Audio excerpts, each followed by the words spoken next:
کرتے رہیں, بیچ میں جو لوگ کھڑے ہیں وہ خلل ڈال رہے ہیں وہ بیٹھ جائیں. Hey there. Subscribe to my channel. And also press this bell icon. بسم الله الرحمن الرحيم.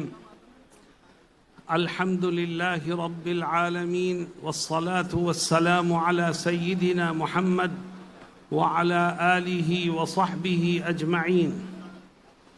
أما بعد, أعوذ بالله من الشيطان الرجيم. بسم الله الرحمن الرحيم. إن تنصروا الله ينصركم ويثبت أقدامكم. صدق الله مولانا العظيم. حضرات علماء کرام, بھائیوں اور بزرگوں, ہمارا یہ ملک ایک ایسا گہوارہ ہے جس میں مختلف مذاہب, مختلف قوم اور مختلف نسلوں کے لوگ رہتے ہیں. سوال یہ پیدا ہوتا ہے کہ مختلف مذاہب اور نسلوں کے لوگوں کے درمیان پیار و محبت اور الفت کو کیسے بڑھاوا مل سکتا ہے, کیونکہ جب تک الفت نہیں ہوگی, محبت نہیں ہوگی, آپس میں ایک دوسرے کے لیے دل میں جگہ نہیں ہوگی, اس وقت تک امن و امان قائم نہیں ہو سکتا. میرے دوستوں اور ساتھیوں, جناب رسول اللہ صلی اللہ علیہ وسلم نے ہمیں پیار و محبت اور الفت کو عام کرنے کے گر سکھائے ہیں. میں چاہتا ہوں کہ اس مختصر وقت میں آپ کے سامنے نبی کے فرمان کی کچھ جھلکیاں پیش کروں. پہلی بات یہ ذہن میں رکھیے کہ اس دھرتی کا مالک رب ذوالجلال ہے. انسانوں کے قلوب اسی کے قبضے قدرت میں ہیں. وہ جب چاہے لوگوں کے دلوں میں نفرتوں کو پیدا کر دے, اور وہ جب چاہے تو آپس میں الفت اور محبت کو پروان چڑھا دے.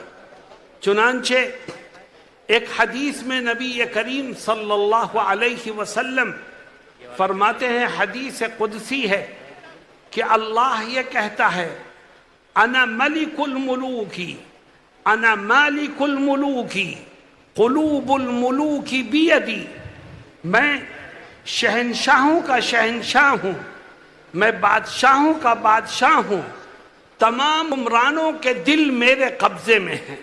میں چاہوں تو اپنے بندوں کے لیے ان کے دلوں میں محبت کو, اپنائیت کو پیدا کر دوں, اور چاہوں تو اپنے بندوں کے لیے حکمرانوں کے دلوں میں نفرت اور عداوت کو جنم دے دوں. میرے دوستوں, اگر یہ چاہتے ہو کہ اس دیش میں پیار و محبت اور الفت کی ہوائیں چلیں, اگر یہ چاہتے ہو کہ اس دیش میں بھائی چارے کو پروان چڑھایا جائے, تو آپ اپنے اندر 3 خوبیاں پیدا کرو. میں اپنے مسلمان بھائیوں سے مخاطب ہوں. آپ ایک ایسا دین رکھتے ہیں کہ جو اللہ کی طرف سے عطا کیا گیا ہے. آپ کے پاس اللہ کی کتاب موجود ہے. آپ اللہ کے محبوب اور آخری نبی کو ماننے والے ہیں. آپ کو اپنے اندر یہ خوبیاں پیدا کرنی ہیں. بقیہ کام خدا کا ہے, دلوں کا مالک وہ ہے, وہ نفرت اور عداوت کو محبت سے بدل دے گا. لیکن پہلے ہمیں اپنے اندر خوبیاں پیدا کرنی ہیں. وہ خوبیاں کیا ہیں, میں حدیث کو مختصر کر کے پیش کرتا ہوں. نبی کریم صلی اللہ علیہ وسلم فرماتے ہیں, من سرہ ان یحب اللہ ورسولہ او یحبہ اللہ ورسولہ فلیصدق حدیثہ اذا حدث وليؤد امانته اذا اؤتمن وليحسن جار من جاوره او كما قال صلی اللہ علیہ وسلم. آقا فرماتے ہیں, جو یہ چاہتا ہے کہ وہ اللہ اور رسول کا محبوب بنے, اور یاد رکھیے جو اللہ اور رسول کا محبوب بن گیا ساری دنیا کا محبوب بن گیا, اور جس کے دل میں اللہ اور رسول کی محبت نہ ہو یا جو خدا کا محبوب بننے سے محروم رہ جائے، دنیا والوں کے دلوں میں بھی اس کی محبت کبھی پیدا نہیں ہوگی۔ نبی کریم صلی اللہ علیہ وسلم فرماتے ہیں جو یہ چاہتا ہے کہ خدا اور اس کے رسول کا محبوب بنے، وہ اپنے اندر 3 خوبیاں پیدا کرے۔ اور غور کیجئے، یہ 3 خوبیاں جو یہاں ذکر کی جا رہی ہیں، ان کا تعلق عبادات سے نہیں ہے، ان کا تعلق معاملات سے ہے۔ معاملات میں سدھار پیدا ہوگا تو ایک دوسرے کے دل میں احترام اور محبت کے جذبات پیدا ہوں گے۔ اس لیے پہلی خوبی فرماتے ہیں فَلْيَصْدُقْ حَدِيثَهُ إِذَا حَدَّثَ، اگر یہ چاہتا ہے کہ خدا اور رسول کا محبوب بنے تو اپنے اندر سب سے پہلی خوبی یہ پیدا کر کہ اس بات کا عہد کر لے کہ زندگی کے آخری سانس تک جب بھی بولوں گا تو ہمیشہ سچ بولوں گا۔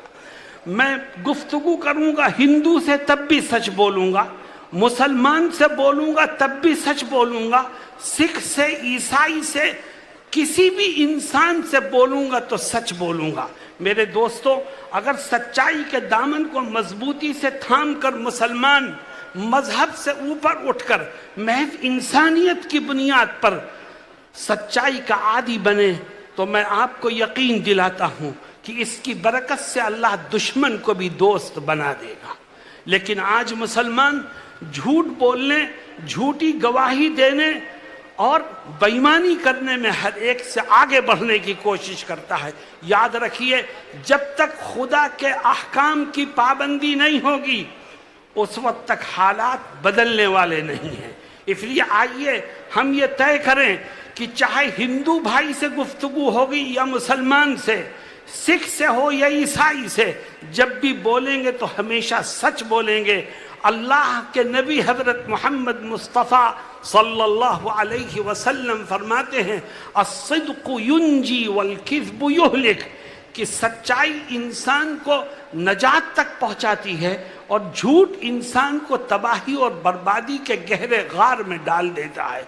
آئیے ہم طے کریں کہ انشاءاللہ جب بھی بولیں گے تو سچ بولیں گے۔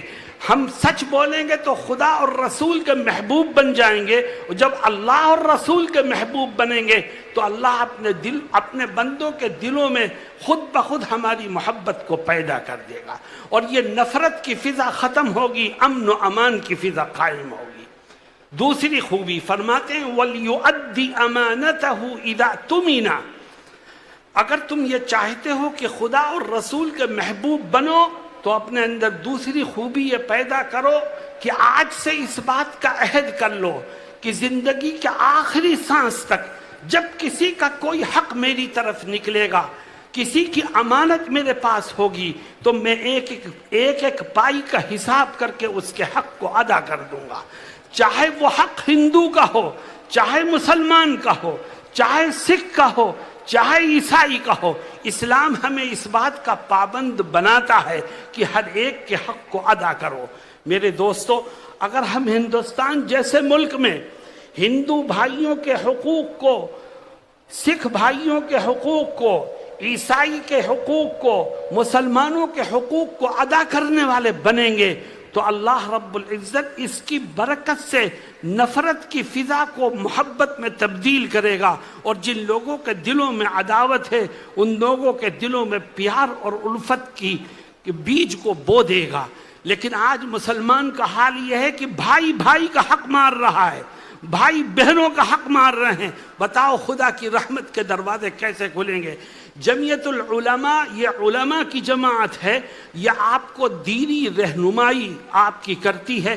سیاسی جدوجہد، سماجی جدوجہد کے ساتھ ساتھ ہماری کوششوں کا اصل مرکز اسلامی تعلیمات ہے، اور ہمیں یقین ہے کہ ہم اپنی تمام دیگر کوششوں میں اس وقت ہی کامیاب ہوں گے جب ہم مذہبی نقطہ نظر سے اپنے آپ کو بدلنے کے لیے تیار ہوں گے۔ اگر ہم نبی کریم علیہ السلام کے بتائے ہوئے اصولوں پر نہیں عمل کریں گے اور آپ کی بتائی ہوئی خوبیوں کو نہیں اپنائیں گے تو کتنے ہی جلسے کر لو، کتنے ہی پروگرام کر لو، کتنے ہی نعرے لگا لو، جب تک خدا ہم سے راضی نہیں ہوگا ہماری کوئی کوشش کامیابی کی دہلیز تک نہیں پہنچے گی۔ آئیے ہم طے کریں کہ ہم دوسروں کے حق کو ادا کریں گے اور انشاءاللہ کبھی کسی کی حق تلفی کر کے اپنے رب کو ناراض کرنے کی کوشش نہیں کریں گے۔ آخری چیز، نبی کریم صلی اللہ علیہ وسلم فرماتے ہیں کہ اگر تم خدا اور رسول کے محبوب بننا چاہتے ہو تو ایک تیسری خوبی بھی پیدا کرو، اور وہ تیسری خوبی یہ ہے کہ اس بات کا عہد کر لو کہ زندگی کے آخری سانس تک اپنی زبان سے، اپنے ہاتھ سے، اپنے عمل سے کبھی اپنے کسی پڑوسی کو تکلیف نہیں پہنچاؤں گا۔ جو اپنے پڑوسی کو خوش رکھے گا اس کا نبی بھی اس سے خوش ہے، اس کا خدا بھی اس سے خوش ہے۔ اور یاد رکھیے اس بات کو کہ جس کی دیوار آپ کی دیوار سے ملی ہے یا جس کا دروازہ آپ کے دروازے کے قریب ہے وہ آپ کا پڑوسی ہے، چاہے وہ ہندو ہو چاہے مسلمان ہو، چاہے سکھ ہو چاہے عیسائی ہو، چاہے اس کا کوئی بھی دین و دھرم ہو اور کوئی بھی رنگ و نسل و قوم سے اس کا تعلق ہو، وہ آپ کا پڑوسی ہے۔ پڑوسی سے حسن سلوک کرنے والا سنیں کہ وہ خدا اور رسول کا محبوب ہے، اور جو خدا اور رسول کا محبوب ہے وہ اس عالم میں بسنے والے ہر چیز کا محبوب ہوگا۔ وہ انسانوں کے دلوں میں خدا اس کی محبت کو پیدا کرے گا۔ آج ہم پڑوسیوں کی حق تلفی کرتے ہیں، طاقتور کمزور کو دباتا ہے، مالدار غریب کو دباتا ہے، اور ہمارے ذہن سے اسلامی تعلیمات مٹتی جا رہی ہیں۔ میرے دوستو، جب تک ہم اپنے آپ کو تبدیل نہیں کریں گے خدا کی طرف سے رحمت کے دروازے نہیں کھلیں گے۔ جمعیت العلماء اسلامی نقطہ نظر سے آپ کو یہ پیغام دیتی ہے کہ آج سے آپ اپنے ساتھ اس بات کا عہد کر کے جائیں کہ ان تینوں خوبیوں کو ہم اپنائیں گے، کبھی جھوٹ نہیں بولیں گے، کبھی کسی کا حق نہیں ماریں گے، کبھی پڑوسی کے ساتھ جھگڑا نہیں کریں گے، اللہ کے محبوب اور نبی کریم صلی اللہ علیہ وسلم کے محبوب امتیوں میں خدا آپ کے ناموں کو شامل کرے گا، اور انشاءاللہ جب ہم خدا اور رسول کے محبوب بنیں گے تو اللہ رب العزت ہمارے اس دیش کے اندر امن و امان کی فضا کو قائم کر کے لوگوں کے دلوں میں ہماری محبت کو پیدا کرے گا۔ اللہ ہم سب کو کہنے اور سننے سے زیادہ عمل کی توفیق سے مالا مال فرمائے۔ وآخر دعوانا ان الحمد للہ رب